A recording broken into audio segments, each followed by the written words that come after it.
Welcome to the Slop Temple. We pray this video helps. In this video, I will explain how to play Horde in Gears 5.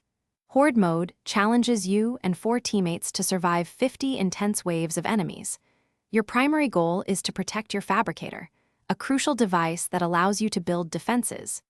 Each wave brings tougher foes, so teamwork and strategic planning are essential for success. You'll need to work together to collect power and fortify your position against the relentless swarm.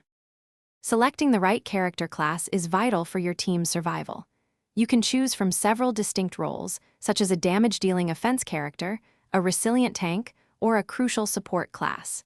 Each character possesses a powerful ultimate ability and unique passive skills that significantly impact gameplay. A well-balanced team, with diverse roles, will always perform better against the escalating threats. Consider your team's composition carefully. Power is the lifeblood of your defense in Horde. Enemies drop power upon defeat, and you can also find power taps around the map.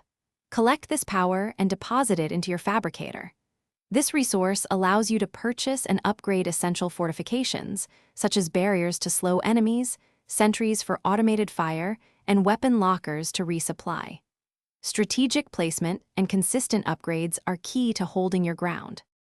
To conquer the higher waves, advanced strategies are crucial.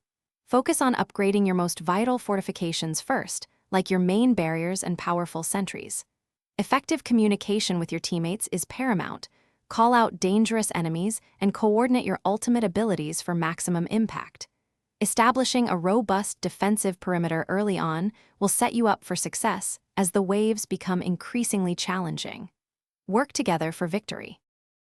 Thanks for watching. Consider subscribing if we helped you.